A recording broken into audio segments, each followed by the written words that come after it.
What comes to your mind when you hear the term Satanism? Could it be misunderstood, or is it truly sinister? As a term, Satanism conjures up images of dark rituals and malevolent deeds, largely due to its association with the devil. But let's take a step back and look at its origins, which are often misunderstood and shrouded in mystery. Satanism's roots trace back to ancient times, long before the term was even coined. It's not a single unified religion, but rather a broad spectrum of religious beliefs that venerate Satan or similar figures. In ancient religions, these figures weren't seen as embodiments of pure evil, but rather as entities representing opposition, rebellion, or independence. For instance, in Zoroastrianism, an ancient Persian religion, there was a figure named Angra Mainyu, who was the god of darkness, opposition, and chaos. This figure, while not Satan, shares similar characteristics and is considered a predecessor to the Christian concept of Satan. In the Middle Ages, the idea of Satanism as we know it began to take shape. With the rise of Christianity, the devil became a symbol of all things evil. Yet it wasn't until the 19th century that Satanism began to emerge as a distinct religious movement. Contrary to popular belief, early Satanists were not devil worshippers, but rather philosophical rebels against the status quo. They used the figure of Satan as a symbol of defiance against the established religious and social order. In the 20th century, the concept of Satanism continued to evolve and diversify. Anton LaVey, an American author and occultist, founded the Church of Satan in 1966, marking a significant development in the history of Satanism. He authored the Satanic Bible, which outlines the principles and rituals of LaVeyan Satanism. The perception of Satanism as synonymous with evil persists, largely due to its association with the devil.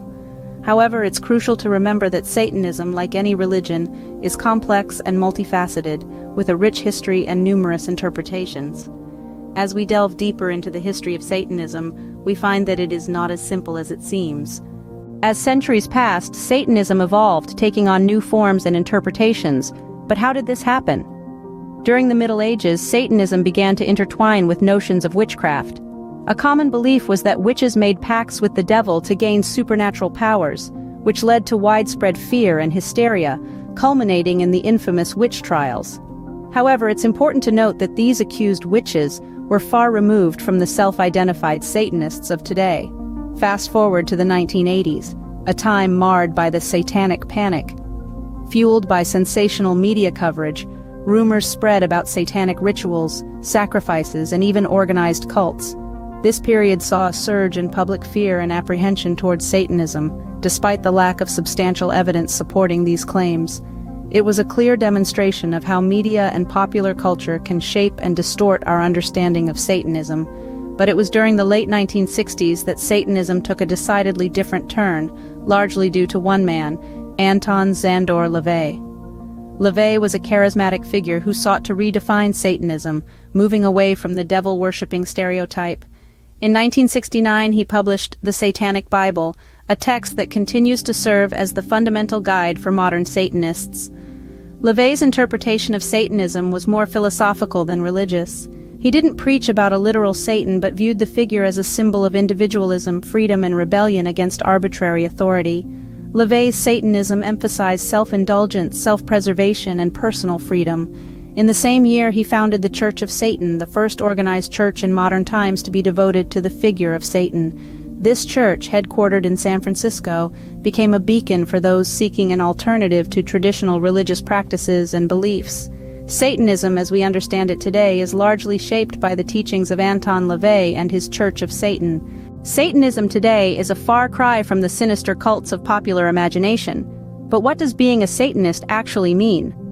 Let's delve into the modern landscape of Satanism. Contrary to the common portrayal of devil worship and ritualistic sacrifice, Satanism today is characterized more by its central tenets of individualism, freedom, and rationality. It's a philosophy that champions the power of the self, rather than the worship of a supernatural deity. There are several branches of Satanism, each with its own unique interpretation of what it means to be a Satanist. LaVeyan Satanism, named after its founder Anton LaVey, is probably the most recognized form. It emerged in the late 60s and is based on the teachings of the Satanic Bible, which LaVey himself penned. This branch emphasizes atheism, self-indulgence, and materialism, seeing Satan more as a symbol of defiance and individualism than a literal figure. On the other hand, we have the Satanic Temple, a relatively newer organization. They are known for their activism and campaigns for religious freedom, using Satan as a symbol of rebellion against autocratic power. Their 7 fundamental tenets, which include empathy, justice, and bodily autonomy, serve as a moral compass for their members. Yet despite these philosophies of freedom and individualism, misconceptions still abound. Many people, upon hearing the term Satanist, instantly conjure images of malevolent rituals and devil worship, but in reality these are far from the truth. The majority of Satanists don't believe in the literal existence of Satan, nor do they engage in illegal or harmful activities. Instead, Satanism is about challenging the status quo, questioning authority, and above all, celebrating one's individuality. So is it a religion, a philosophy, a political movement? It's all of these and none of these, depending on who you ask. The only consistent thing is that it's a platform for those who feel marginalized or oppressed by mainstream religions or societal norms. Satanism today is more about celebrating individualism and questioning authority than about worshiping the devil. We've journeyed through the annals of history, tracing the evolution of Satanism. Let's take a moment to summarize what we've learned. Satanism, originating from ancient traditions, was primarily a reaction to the perceived constraints of mainstream religious institutions. Its evolution over centuries was marked by a shift from a fear-based folklore to a belief system that emphasizes individualism and self-empowerment. In modern times, Satanism has taken various forms. The Satanic Bible, penned by Anton Szandor LaVey in the late 60s, became a cornerstone for many self-proclaimed Satanists, outlining the 9 satanic statements that form the core of LaVeyan Satanism. Today, Satanism stands as a belief system that goes beyond the simplistic notion of devil worship. It is a philosophy that encourages individualism, skepticism towards dogma, and personal freedom, often misinterpreted due to its iconoclastic symbolism. Satanism, often misunderstood, is a complex belief system with a rich history, and like any other belief system, it continues to evolve.